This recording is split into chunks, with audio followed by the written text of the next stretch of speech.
I thought I was the only one experiencing this low libido. I was the only one who couldn't have a glass of wine anymore. It's like I'm the mom at the swim meet talking about perimenopause, right? So a woman tells me she's in her 40s, like, how's your perimenopause going? But it's not taboo. Like, we're all going to go through it. Like, why aren't we talking about all of this stuff? What's up, guys? Welcome to the Dr. Joey Munoz Show, your go-to podcast for all things health, fitness, and nutrition. I'm your host, Dr. Joey, Nutrition Sciences Ph.D., and founder of Fit for Life Academy. Today, I had a conversation with a good friend of mine and actually a client of mine as well, Kylie Larson. And we really talked about changes that women go through during perimenopause, how to really think about body composition, the things that you need to do to improve body composition, the things that you need to do to deal with some of the physical changes that you experience during perimenopause. And it was just a really cool conversation because Kylie is a 45-year-old mom. She herself is going through perimenopause at the moment, and her coaching business is specifically to help women who are going through perimenopause or are postmenopausal as well. So if you find yourself, if you're a woman listening to this and going through some of these changes yourself, I think this episode will be very, very eye-opening and helpful as well.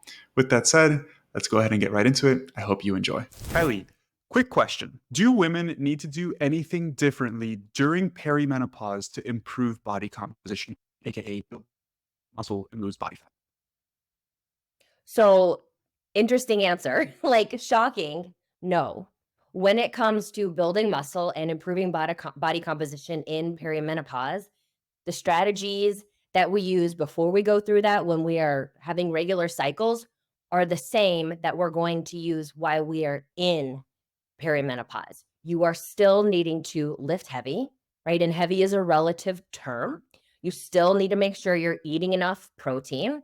In order to lose fat, you need to be in a caloric deficit.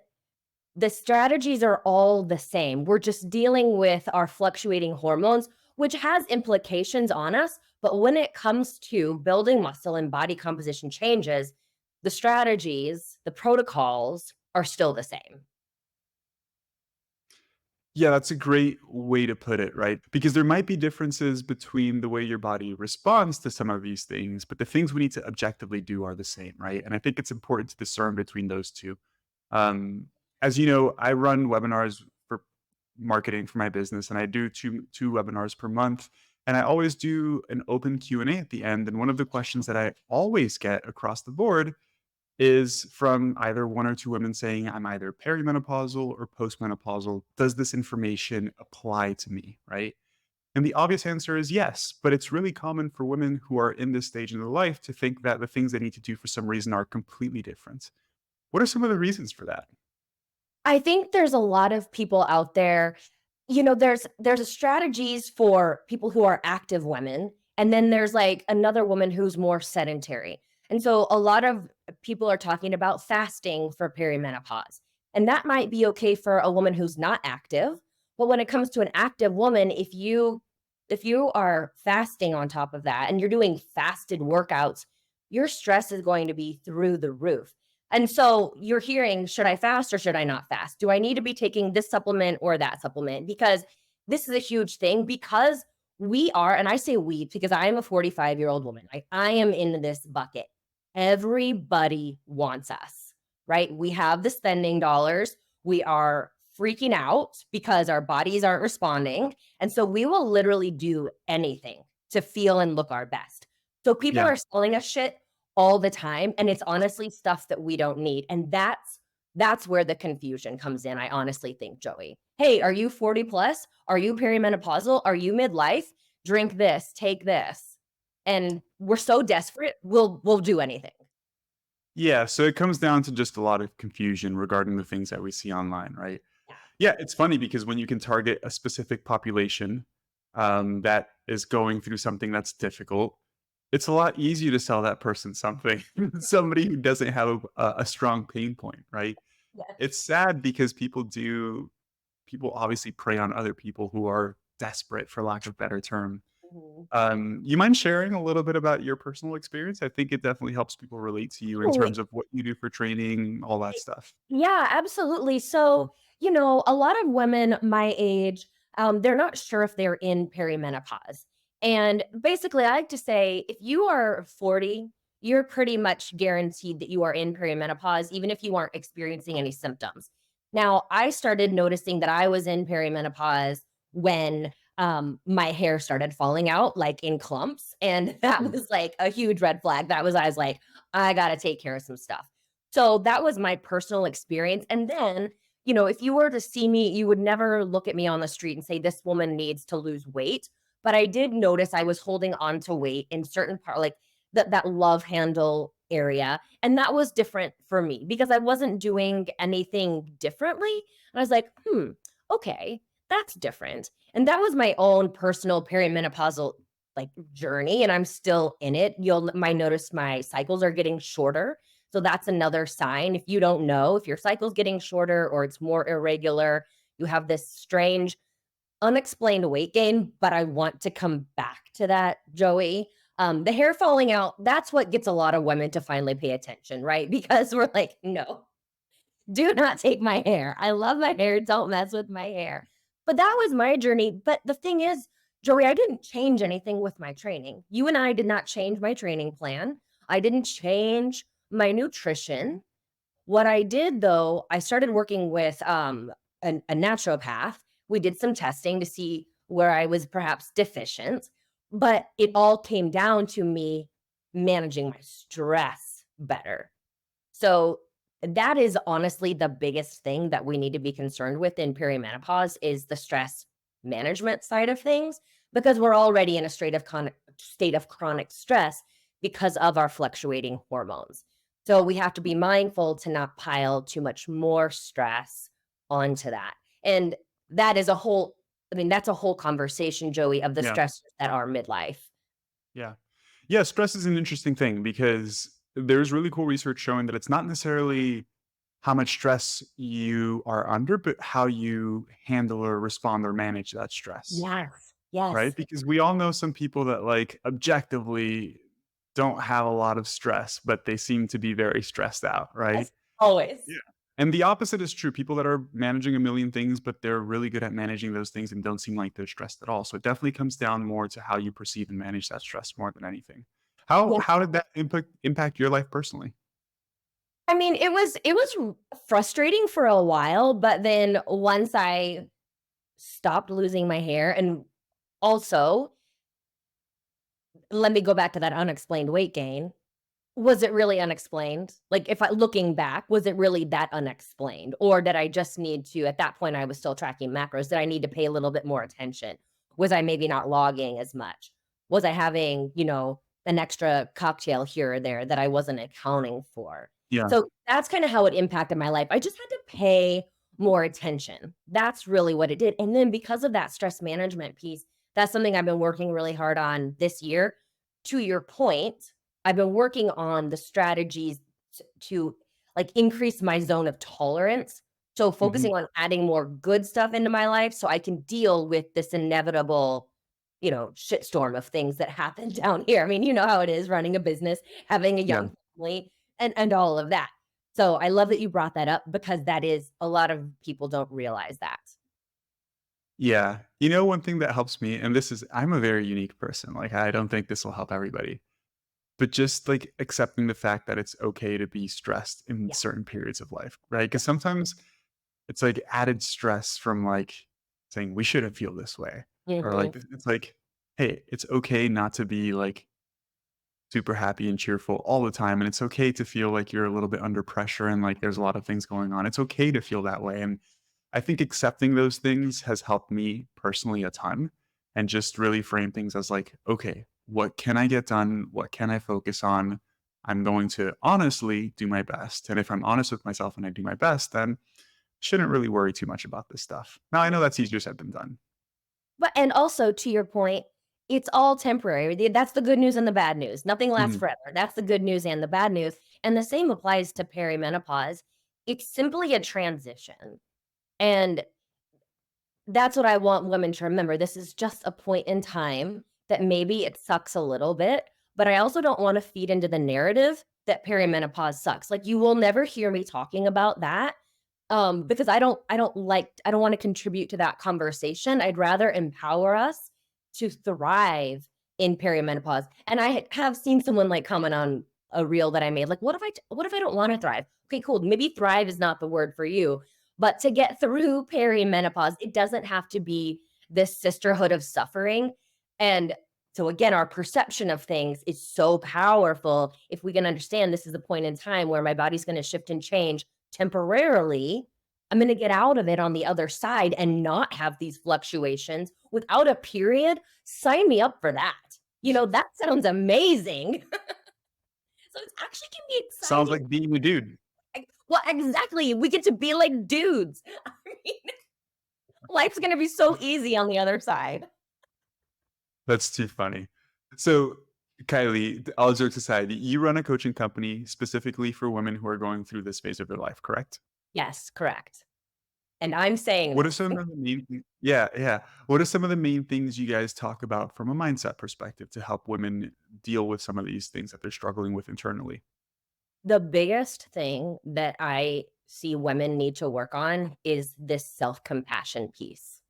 Mm, So this ties into the conversation of my body is shifting and changing. mhm, Clinging to a past version of yourself and comparing your shifting and changing body to, your rock hard body when you were in your 30s, pre-babies. Heaven forbid you're talking about your 20s. Like that's so long ago. That's not fair. That is not cool to do. You wouldn't compare your first son to your second son in that way, like where you shouldn't. Like, so let's not do that to ourselves. A lot of women, and I know dudes are too, women are just so hard on themselves. So it just makes the whole process so much harder, that internal dialogue. So that's the mindset thing, number one, this piece of self compassion.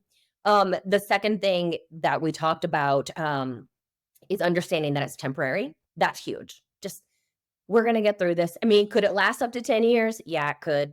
But what are you gonna do? The only way around is through, right? yeah. So you gotta go through this. That's the other thing. This is inevitable. So how can I make the most out of it? And then the other mindset piece of it would probably be that, and this is so hard, more is not better. Because that's what happens, right? When we aren't getting the results that we want, maybe I don't think it's just me. My initial response is, well, I guess I need to work harder. I need to add cardio. I need to cut calories more, when that is actually the exact opposite of what you want to be doing. It is this delicate balance of finding that Goldilocks amount of the effort, of the deficit, so that you aren't putting too much of that physiological stress on your body Mhm. when it's already in that physiological stress. And also, maybe now is not the time to pursue fat loss, right? Maybe now is the time to focus on healthy habits. Maybe now is time to focus on getting PRs in the gym, or just shifting your focus to a different type of goal when your body kind of feels like a foreign place to you. Yeah. So many great things you brought up, and I definitely want to touch on each of these individually, and hopefully I don't lose my train of thought. But you were referring to, this goes for both men and women, but probably more so for women, like comparing ourselves to our prior selves, right? Mhm. And again, I like for things that help me are like being very much a realist, right? Like not think of like, oh, what if like in this perfect situation? Like I like being a realist. And one thing that I think about too, and I see people struggle with, is that when they compare themselves to perhaps when they were in their 30s or their 20s. I'm in my 20s still. I'm 29. I'll be 30 in 2 weeks. So maybe I'm not even like qualified to talk about this, but all jokes aside, what people tend to do is they just like highlight one aspect of their life, right? Oh, I was in such great shape when I was 20. Okay, but you also um, probably didn't have a family and you were also broke. So it doesn't come with just like one part of it. It's like if you want to be how you were in your 20, you have to accept all of it, right? And I think about this sometimes too, not so much from like physical shape because I like the shape I'm in right now, but when I was 18, just like how much more time I had. I used to play basketball for like 3 hours a day and then lift for like 2 hours a day. And then I would go out with friends till 2 in the morning and I was never in pain, never sore. Like I could do all these things. And sometimes like, man, that was nice, but I was also living off of like $600 a month. Like, Yeah. I don't want that anymore, right? So I think framing it in that perspective really helps people as well. Is that something you ever talk about? Oh, 100%. Because also, Joey, I'm a yoga teacher as well. Mhm. And this is like a yogic concept. Nostalgia is God, I just lost my train of thought with it. But we always remember things better than they were. They weren't Sure. really that great. If you look back in your 20s, like, first of all, you couldn't pay me to go back to my 20s from a financial standpoint. I didn't have this confidence that I had now. I had such messed up relationship with food and exercise, like, absolutely Yeah. not going back there. So, yeah, you always remember things better than they were, and if you look back, there were hard times in all of that, and you were wishing you were older, you were wishing that you had the money, or you're wishing that you had the Yeah, partner, and now you have all those things, and it still sucks. yeah, you just mentioned something that echoes something that I was talking about in an episode like 2 or 3 episodes ago. Um, so I do you follow Alex Hormozy at all? Yeah, I love that Yeah. guy. Okay, so I was listening to a podcast of his, and he said it really eloquently. He was saying, like, um, "The work is the goal." That was the phrase that he was using, and what he meant by that is that, like, hey, we get so married to external goals Mhm, that we lose focus of just enjoying the process, mhm, which again is easier said than done. But one thing that he said that really stuck with me, which is what you just said, is that we have all achieved certain goals that we thought would make us happy, right? Like whether it's being older, which is just going to happen regardless, or a certain financial goal, or having a family, or being done with school. And it's like as soon as we hit that goal, it's like not enough anymore. And now we set another goal, which is fine, right? Like having goals is what drives us, but it's so important to focus on the process and just enjoying the day to day, right? yeah, I'm sure this is something you talk to your clients about too. It's like, and it's funny because when a client actually learns how to do that, they see better results because they just stick with it long enough to actually see results. yep, Because another thing that you and I both know is that making changes physically takes a really long time and takes a lot of effort, right? Now, it feels like less effort if you enjoy the day to day stuff. mhm, But it's so funny because, yeah, I'll work with clients, and especially the ones that yo yo a lot or like feel really motivated, lose weight, lose motivation, gain weight. It's like that type of person is just solely motivated by the external goal of losing weight. yep, It's like until you shift your mindset and really learn how to enjoy the day to day, mhm, you're never going to see long term change ever. Right? yeah, Like you prepare all your meals, you share it on Instagram on your stories. It looks like you're having fun doing it. You enjoy eating healthy foods because it makes you feel good. You've learned how to develop a taste for them. You like going to the gym. Like that is what everybody needs to strive for, not necessarily just losing 20 pounds. no, I've been thinking about that a lot too, and it's kind of like, a one-sided relationship if you're only doing something for the outcome. Like, if I was only friends with you, let's say I wasn't a client, let's say if I was only friends with you because, like, "Oh, Joey will give me a training plan for free because he's my friend." Or, "Oh, I'm only gonna be friends with Joey because Joey has a boat." Like, you know, 'cause it's better to have a friend with a boat than an actual boat, in my opinion. Yeah. But that's not fair to that person, so it's also Yeah. not fair to your goal, like, you have to fall in love with everything. It's the process. It's such a cliche, but it's a cliche for a reason because it's so true. Yeah. And once our clients figure that out, that's honestly when they're not our clients anymore because they figured it out. Yeah. Well, I mean, some people stay because they enjoy working with you. Oh, yeah, I mean, I'm with you. I love the process. Yeah. Exactly, exactly.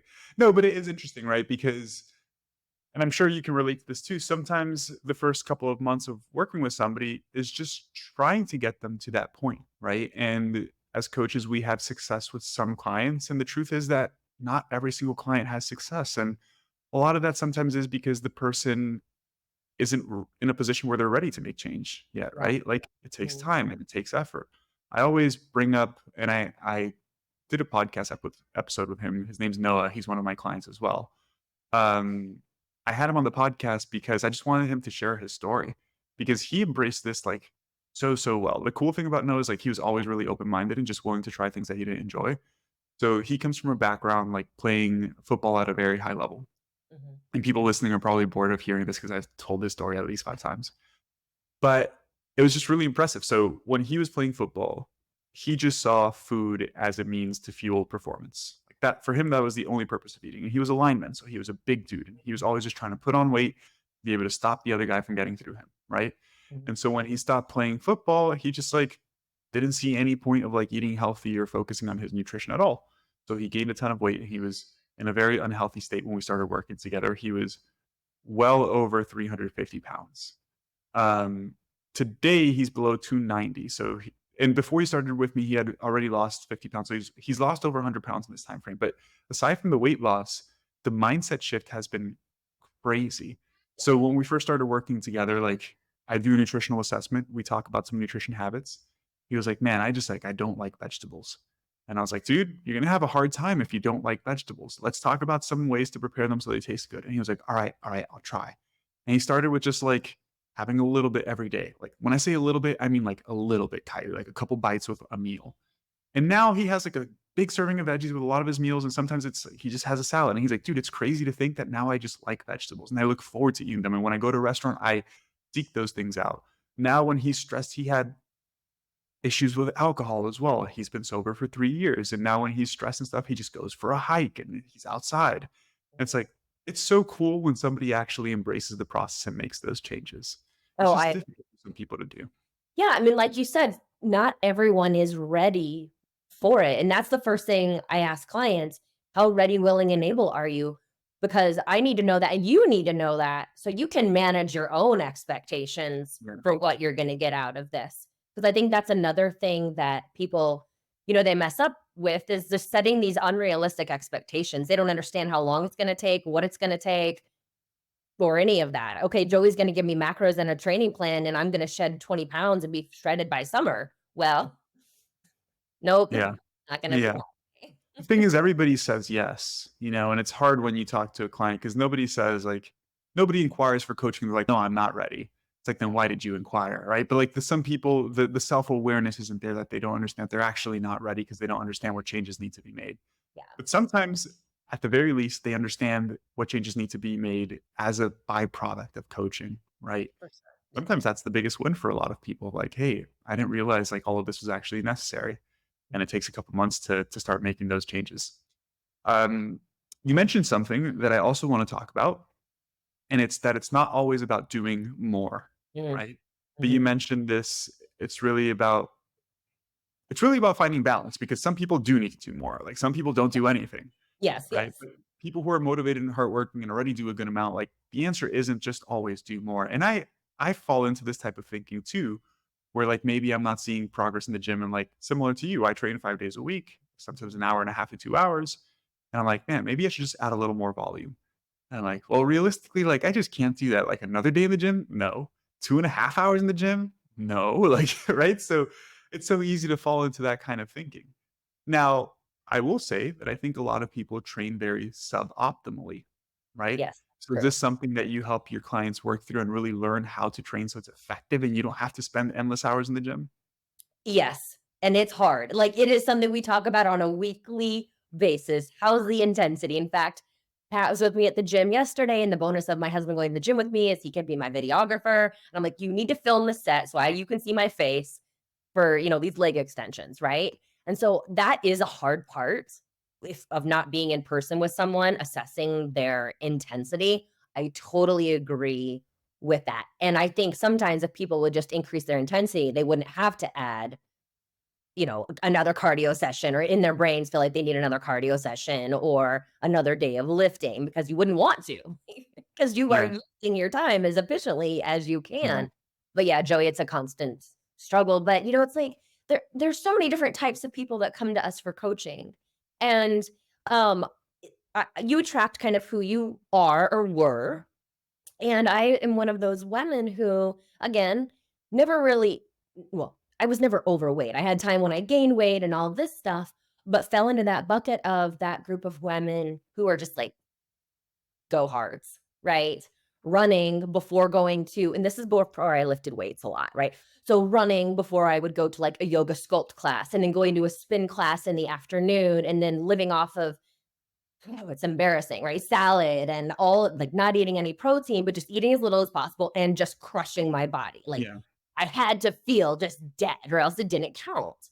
So when I work with women like that, and that's a lot of the kind of women that I work with, that's where that balance comes in because Yeah. our go-to is push harder. I guess I'll just run to the gym then. I guess I'll do jumping jacks in between my squats. Like, that's those are the women that I tend to Yes. a lot of, because that's who I was. Yeah. You know, the interesting thing is that when you simply just exercise more, when you're already doing a lot, your body will compensate by reducing energy expenditure in other factor in other ways, right? Yeah. Whether it's involuntary movement, you're a little bit more sedentary throughout the day, right? Like if I'm a little bit more tired and I'm sitting at this desk, I might just be a little bit more slouched. And if I have more energy, I'm probably more animated and moving around, right? That's energy expenditure, although minimal, but it can add up throughout the day. And Yeah. then the interesting part is that your body can turn off certain physiological functions that aren't necessary for survival when you are in a state of low energy availability, right? It's what we call REDS, Yeah. relative energy deficiency syndrome. And people don't think about this at all, but it's like if you are practically starving yourself and you are doing a lot of exercise and you're not seeing changes in your body composition, that's a good sign that you need to do things differently, right? And signs of this red S or red syndrome, however people want to pronounce it, is feeling fatigued all the time, right? Like even though you're sleeping, you're just like super fatigued, and my hamstring just cramped. Stop there for a second. I trained the hamstrings today, and I just bent my knee and it cramped so bad. But feeling fatigue is definitely one of them. Feeling cold throughout the day. This is a telltale sign, like women that just can't regulate their body temperature. They just feel really cold. Mhm. Um, and then the funny thing is like, oh, I just need to do more. And it's like, no, your body is literally shutting down certain physiological functions that require energy. And if you go now exercise 30 minutes, it's shutting those things down so we can allocate that energy towards that exercise. But you're not making any sort of changes to your body composition, right? What do Mhm. you tell a woman who's going through that and experiencing that, and their mindset is, let's do more? How do you Dude, change? it's so hard, it's so Yeah. hard. But to your point, I experienced that when I was in college, and I was like, "Oh, sweet, I lost my period. I must have sweet." Yeah, yeah, yeah. I'm like, "Oh, okay, that is such a fucked up mindset, right?" I'm like, "Oh, I'm so lean, I lost my period. Cool, not cool." No. Um, but it's hard, and we basically just have to tell them, like, straight up, "You're not gonna get the results you want by adding more. More is not Yeah, the answer, it's not working." yeah. So, and then they have to trust us. That's the really hard part in trusting, and I try and use other clients as examples, like the women Mhm. who do get that. I don't know if it's a balance or not, it's just the right amount. They are the ones that get the best results. It's so, so, so hard. But also to your point, Joey, when I was exercising the most, that is when I actually did gain that weight. That's when you might look at me and like my face was puffy. I was probably holding on to 20 extra pounds, but I was exercising like a fiend before and after work. But why was I gaining weight? I mean, you don't know what you don't know, but looking back, I'm like, oh, stress fractures. I had stress fractures Mm, in my femur. So yeah, that's a good sign that you are overdoing it if you are losing your yeah, period and experiencing stress fractures in the biggest bones in your body. for sure. And, an acid overdoing exercise is an interesting thing because it's relative to how well you can recover too, right? And it's like, hey, if you are, like we talked about earlier, managing your stress and you are prioritizing your sleep and you aren't drinking alcohol maybe 3 or 4 times a week, some people every day, Mhm, yeah, you might actually be able to handle more workload than someone else. mhm. In addition, if you're not starving yourself, because we know nutrition is so important, right? So sometimes it's like from the exercise side of things, it's like sometimes maybe you don't need to do less exercise. Maybe you just need to eat more food and you need to improve all of these other aspects of your life, right? Yeah, it's such a nuanced conversation. It is. It is. Yes. Because it's not just, hey, exercise less. Because somebody who is exercising a lot, but also drinking and super stressed and not sleeping, and you tell them exercise less, like that's not necessarily addressing the root cause of it either, right? Because it's like lifestyle really matters. I mean, we experienced this lately. You've been making some crazy gains in the gym. And the one thing you told me, you're like, oh, I just like have a little bit more time during the summer and I'm sleeping better and I'm less stressed and I'm just Yeah. making better progress. It's crazy how external variables influence our progress in the gym. Well, and it's because of what we talked about earlier, me intentionally doing the work of incorporating more pleasurable things in my life, Yeah. things that fill me up so that I can deal with the stuff down here even better. So it's like It really does take this holistic view of everything. It doesn't operate in a vacuum or training and nutrition. So I have no doubt that this other work that I'm doing is impacting the gains that I'm seeing and the way it built my ability to recover. So it's awesome. And it's one of those things. I had this idea on my walk this morning. I didn't realize how I thought I was feeling fine. Like in our check-ins, I'd be like, I mean, sleep is good, steps are great, digestion's fine, cycles, whatever. And now that I'm out of it, I didn't realize that I was not that great. But you don't Yeah. know. You don't know until you're out of it. Like anyone listening to this that like you're experiencing burnout as a female, like you don't know you're burnt out until you're out of it. And then I don't know. Then you're like, "Oh my god, I can't believe I got through that." But you kind of just have to because you have to get through those times. Yeah. Yeah. I mean, I know we're talking about women specifically during perimenopause, but this is so applicable to everyone, really. Oh yeah. Like, I experience this all the time too. We were talking about before when we started, like, I'm working harder now than I ever have before. Mhm. And when I go to the gym, unfortunately, the only thing I can think about is the work that I have to do. Yep. Like, I'm literally in between sets just thinking about work. And so, one, it's hard to just fully engage and concentrate with training, which we know is important. Focus is important. But two, it's just like I go to the gym just feeling a little tired. And I Mhm. still make progress, right? Like I still make progress, but it takes a lot more effort to make progress when you feel this way. Um, and I want people who are listening to understand this because listen, we all want to be in good shape, but the reality is that the vast majority of us, unless there's professional athletes listening, which I don't think there are any, we're not professional athletes, right? Right. And why am I saying this? Because we have other things in our life going on that are going to impact our ability to do things optimally. Yeah. And we have to be okay with that. Right? It's like, man, I used to get really frustrated when our son, who is about to be 2, but when he was getting really bad sleep and I would wake up a lot throughout the night, all I could think about was like, man, this is going to mess with my workouts. And it's hard not to have those thoughts, Oh but it's yeah. also kind of stupid to have those thoughts, right? It's like, hey, I wanted this. It's just part of life. Like, I just have to go through this and not stress myself out. And yes, I'm going to be a little bit tired and not sleep that well, but it's part of what I signed up for, Yeah. right? Mhm. And helping people have those honest conversations with themselves is really helpful to help them manage their expectations as well. I agree. I know I used to I had those same thoughts when I was nursing Brooks, and I would get so mad. I would get so mad. And then also, if I was up, I needed my husband to be up. He's a very active partner, but I was like, "Nope, I'm playing solitaire, and I'm gonna let you know every time I win the game of solitaire while I'm nursing our son." So his phone would ding while he was asleep, so I could wake him up. That is not kind. I know, but I didn't if I'm up, we're all up. Hey guys, some of you may not know that I'm the scientific advisor for a supplement company called Outwork Nutrition. I help with the formulation of new products to help ensure that they're effective and backed by science. Unlike many other supplement companies out there, we don't rely on exaggerated claims or flashy marketing tactics. Instead, we let the science speak for itself. We take pride in formulating products that deliver real results, helping you achieve your fitness goals in a meaningful way. If you're in the market for supplements like protein powder, pre-workout, or recovery products, make sure to check us out at outworknutrition.com. And as a thank you for being an avid listener of this podcast, use code Joey for an exclusive discount at checkout. You can find the link to our website down in the description of this podcast episode. Remember, our goal is to empower you with science-backed supplements that truly make a difference. Choose Outwork Nutrition and elevate your fitness to new heights. Oh, that's too funny. So question for you, Kylie, because you and I also understand that, you know, making changes to your physique takes a long time. And for most people, the best time to have started is probably like 10 years ago, right? Yeah. What do you typically tell someone who says they want to work with you and their goal is to look the way you look? I tell them you're gonna take at least 5 years. It's gonna take 5 years. It doesn't close a lot of sales, Joey, Yeah.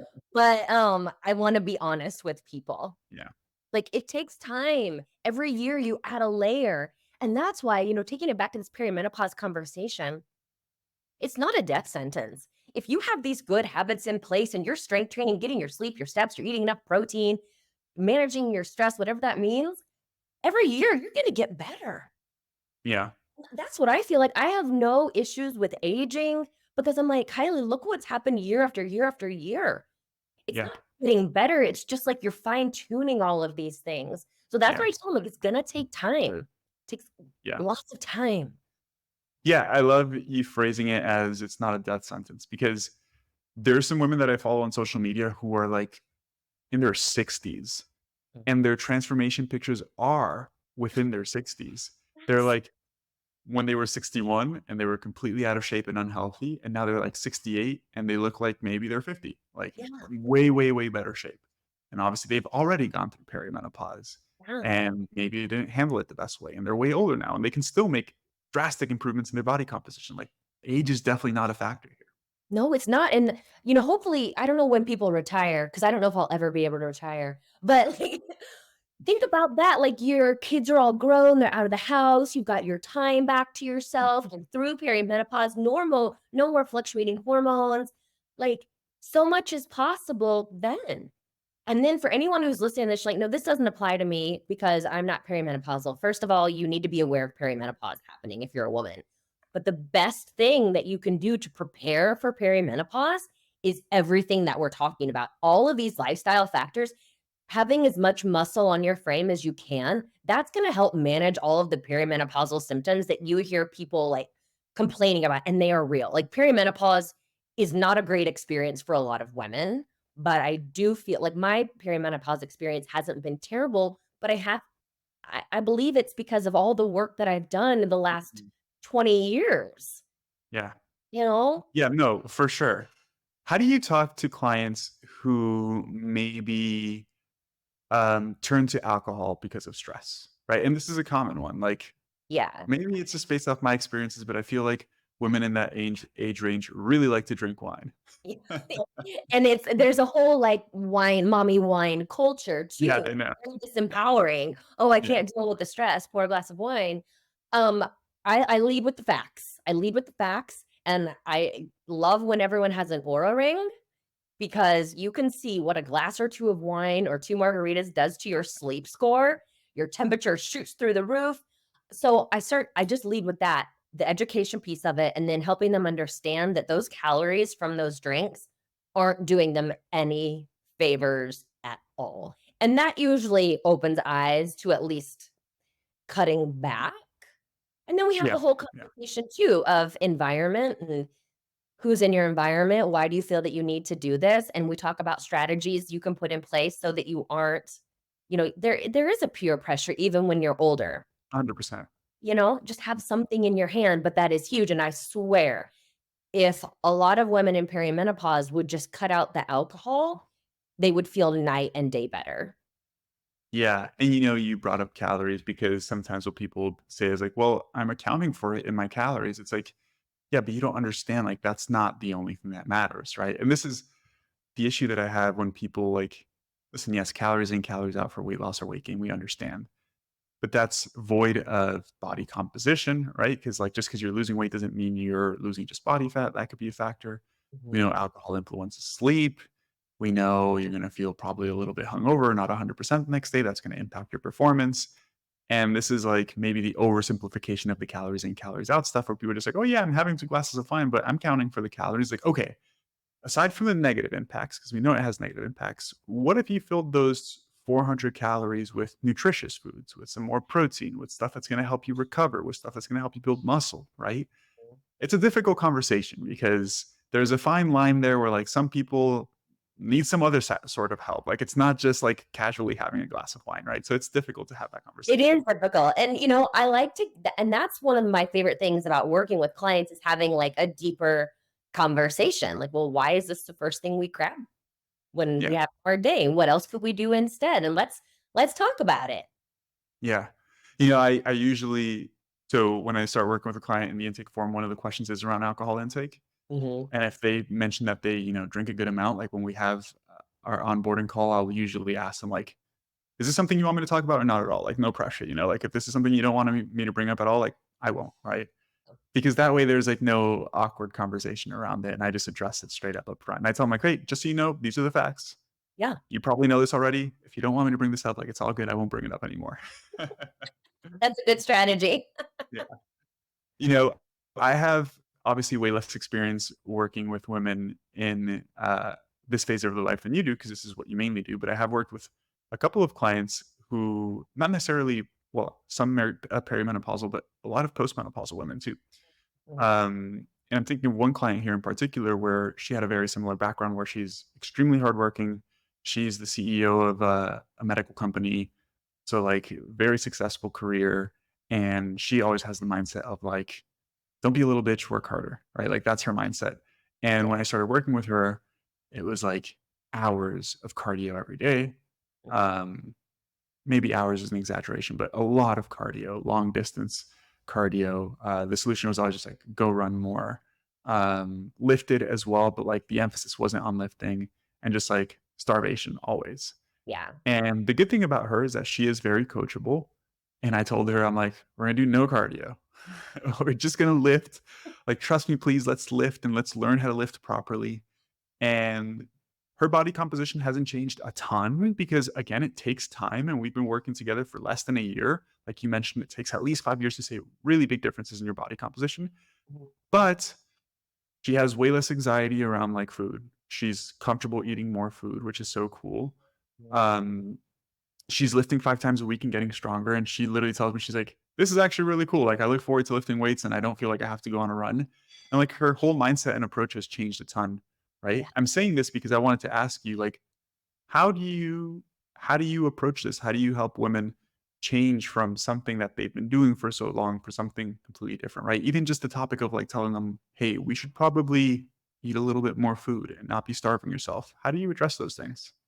First off, it's hard. It's just like the alcohol conversation. It's a really hard conversation to have, but I like to lead with the education of how our metabolism actually works, and the calories that we're burning during a run, that you're not really getting the productive payoff that you think you are, versus when you're lifting weights and building muscle, it's like an investment in your metabolism in the future. Yeah, So yeah, yeah. understanding how metabolism works, and so as we're getting older, that's why this is the conversation I have. Our metabolism is gonna slow down if we don't have the muscle there. So every time that you're lifting weights and you're building muscle, you're preserving your metabolism so you can eat more food, because those two things go hand in hand, the lots of cardio and under eating.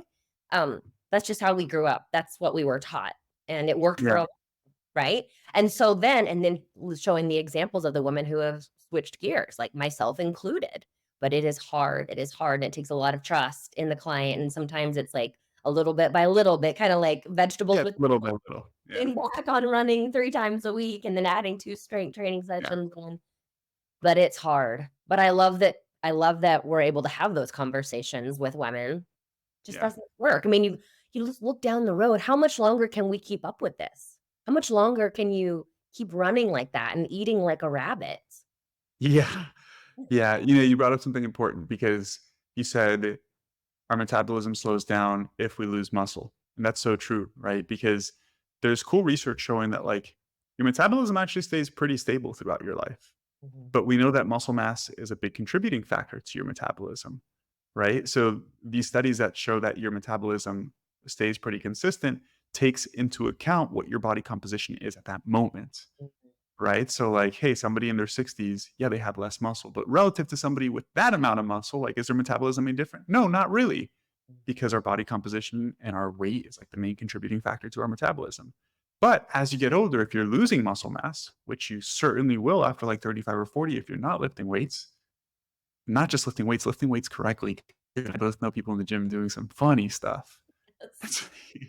It's like, that's why, like, I tell all my clients, I'm like, listen, because people are shy to take videos. I'm like, I know. if you don't send me videos, you're getting like 70% less than what you could be getting if you send me videos from this service because it's really important. But aside from that, it's like you need to be prioritizing muscle mass as you age, right? Not just for metabolism, but like bone health, Yes. glycemic regulation, Yes. cardiovascular health, mental health. Like, people don't see the bigger picture. It's tough. It is tough, and I made a reel over the weekend, and it got a lot of traction, and the hook was, "You're over here worried about being bulky, and I'm over here, preventing metabolic disease and all of this stuff," and that's Yeah. the deal. They aren't seeing the bigger picture at Yeah. all. You know why that video got a lot of traction? Because you were rowing a 65-pound dumbbell. Thank you for noticing. Yeah. All jokes aside, I also wanted to ask you about this because this is something I've been focusing on more and something that you've encouraged me to do as well that I know you really prioritize in your coaching business is for women who are going through perimenopause, what are the benefits of community specifically? Oh my gosh. It's so And important. maybe talk a little bit about how you implement community with your coaching clients. Yeah, well, see, I love group coaching. To me, group coaching, it's my jam because there's nothing better than experiencing something, but understanding that you're not the only one. Like, okay, you have this thing too. I thought I was the only one. I thought I was the only one experiencing this low libido. I thought I was the only one who couldn't have a glass of wine anymore. That is so important. Yeah. And then so we don't focus on that sisterhood of suffering that I talked about, but lifting each other up and supporting each other that way. Because it's Mhm. one thing to be supported by a coach, and that's super cool. But then if you post a video of rowing a 65-pound dumbbell, and then everyone's like, oh my gosh, go girl, you're so strong. Oh my God. Like that makes you feel really good too. And in this time that can feel really lonely and isolating because I'll talk about things that a lot of people won't talk about. Like I'm the mom at the swim meet talking about perimenopause, right? So if a woman tells me she's in her 40s, like, how's your perimenopause going? But it's not taboo. Like we're all gonna go through it. Like, why aren't we Yeah. talking about all of this stuff? So it just makes it better. It makes it better. And Yeah. I don't have the answers to everything. Cause my meal prep version is super lazy. So my suggestions aren't real helpful, but other ladies, they do the whole thing and they all got Right. all the tools. And so then they can offer suggestions that I just don't, it's not in my realm. So Yeah, I no, those are great points. It's like sometimes there's an aspect of coaching that happens within the community itself where people are coaching themselves, which is really cool. Mhm. And what I also see that's really cool and powerful about community, it's like it really helps with like shifting your identity, right? Even with our community, like with the whole Fit for Life thing that we're doing, it's cool to see people who I talked to them before they join and they objectively told me like, "Hey, I'm not a healthy person. Like I don't really eat healthy. Like I don't focus on these things at all, but I'm trying to make a change." And then I see them join the community and they're like posting like, "Hey, this is what I had for lunch. Like, look, I added some veggies to my stuff." And then people comment on that and they're like, "Hey, this is so cool. Like try this out." And they post another recipe. And then like I see them come back the next day and be like, "Hey, I actually tried this out." And like it's really powerful, right? Because sometimes you're like, "Oh, community, like why do I need to be part of a group?" And it's hard to explain unless you're actually part of it, right? And Right. I'm sure the reason why I asked it is because I'm sure it's even more powerful when the entire community is one specific type of person, right? We have all different types of people. I Yes. can only Yeah. imagine how beneficial it is in your perspective. Well, and I don't know if you've read Atomic Habits, but James Mhm. Clear talks about this and that identity shift. One of the quickest ways to change your identity is to join a group or community to where your desired behaviors are the normal. And so, Exactly. yeah, I found a lot of people they don't have either support at home, and it's not because their partner is trying to like sabotage them. It's just like not on their radar, or they live in a Yeah. cul-de-sac where it is like once 5 o'clock hits, it's White Claws all over the place in the summer, or their friends are just on a different path. And so if you can have this place to where, you're not the weirdo weighing your food, or you're not the only person not drinking, it just makes everything so easy. And I like to use the example, like if your whole community, got together in Tampa and you guys all rented this huge house, you had your own rooms and everything, but everyone was like, okay, we're gonna go to the gym at 11 and we're having a healthy lunch at Yeah. 12. Like, how easy would it be to change if like Yeah. everybody was there and doing it? Like you would not be on again, off again. Yeah. And it just makes it more fun and enjoyable too. Yeah. Yeah. It's like, oh, these people get me. I'm going to share it with these people. Because honestly, like a lot of the stuff that we do, I wouldn't say it's all for external validation, but external validation is nice, right? Like relating to other people and people giving you feedback and stuff. And yeah, a lot of people don't have that in person, unfortunately, right? And a lot of people's health problems stem from the fact that they've never had that and they don't have that in person. Being able to create that digitally is super cool. And the other benefit of that too, though, is then seeing the ripple effect of that in their lives. Hmm. So that's really cool when the partner does start to pay Hmm. attention to their protein or does start going to the gym with you because you know you cannot get anyone to do anything. Like people pay us to tell them what to do, and Yeah. sometimes they still don't do it. So it's like Yeah. You can't get your partner to change by saying anything. You just has Yeah, to be yeah. their idea, but they can be inspired by you or your friends. Yeah, so, so true. Awesome, Kylie. Was there anything else you wanted to chat about? No, this was so much fun. Thanks for having me on, Joey. Yeah, no, it was totally fun. I love when we get to chat. Me too. Do you mind sharing with everyone where they can find you and if there are any women currently going through perimenopause, or maybe even do you work with only perimenopause or women No, postmenopause as all well? women, all women. And because like it's the same, Yeah, right? That's what I learned throughout the yeah, whole process. Like there's a certain things that we all talked about today, but still the same. So yeah, I like exactly. all. Yeah, but you can find me best place is Instagram. My handle is the Kylie Larson, and that's Larson. And if people want to join your coaching program, how can they do that? Yeah, just there's a link in there, and just you can sign up for that, or you can shoot me a DM and see if you're a right fit, the right fit, and yeah, we'll Sweet. go for it. Yeah, and the guys, the links will be down in the description of this episode too, if you want to just check that out directly. Kylie, thank you so much for your time. This was a ton of fun. For those of you guys listening, thank you much. Thank you so much for listening to the entire episode. As always, if you're a regular listener, the only thing I ask is to rate the podcast and leave a review because it helps me, guys. Come on, I'm about to have another kid here. I need some help. I know, we're Rate my out here doing podcast all and this leave a stuff review. for free, like I podcast. like I beg for reviews and I get like one review a month. I'll Come review on, you. guys. I'll review you. All jokes aside, though, I hope you guys enjoyed the episode and I'll catch you in next week's episode. See ya.